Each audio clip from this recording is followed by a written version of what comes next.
ভারত শাসিত জম্মু কাশ্মীরের পেহেলগামে সন্ত্রাসী হামলার আতঙ্ক এখনও কাটেনি। এরই মধ্যে সন্ত্রাসীদের গুলিতে এক সেনা সদস্য নিহত হয়েছেন। আজ বৃহস্পতিবার উধমপুর জেলায় এ ঘটনা ঘটে বলে জানিয়েছে ভারতীয় সংবাদ মাধ্যম এনডিটিভি।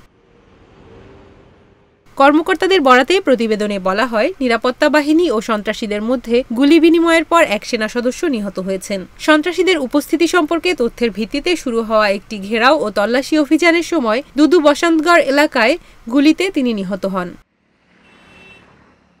বান্ডেল থাকলে প্রতি সেনমানিতে টাকা বাঁচবে। বিকাশ সেনমানি বান্ডেল কিনে জিতুন প্রতি লেনদেনে।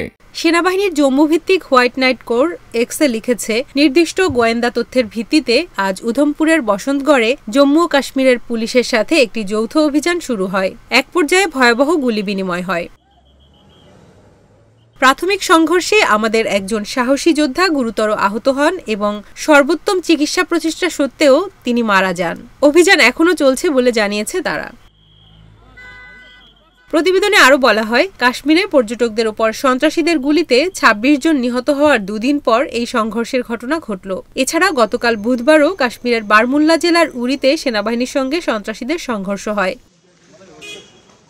সংবাদ মাধ্যম হিন্দুস্তান টাইমস জানায়, বুধবার সকালে সন্ত্রাসীরা উরিতে অনুপ্রবেশের চেষ্টা করলে সেনাবাহিনীর সঙ্গে সংঘর্ষ হয়। এতে ২ অনুপ্রবেশকারী নিহত হন। গত মঙ্গলবার দুপুরে কাশ্মীরের অনন্তনাগ জেলার পেহেলগামের বৈশরণ উপত্যকায় ভয়াবহ সন্ত্রাসী হামলার ঘটনা ঘটে। এতে বিদেশি নাগরিক সহ অন্তত ২৬ জন পর্যটক নিহত হন। এছাড়া আহত হন আরও অনেকে। এরই মধ্যে এই হামলার দায় স্বীকার করেছে পাকিস্তান ভিত্তিক সন্ত্রাসী সংগঠন লস্কর-ই-তৈয়বার স্থানীয় শাখা দ্য রেজিস্ট্যান্স ফ্রন্ট।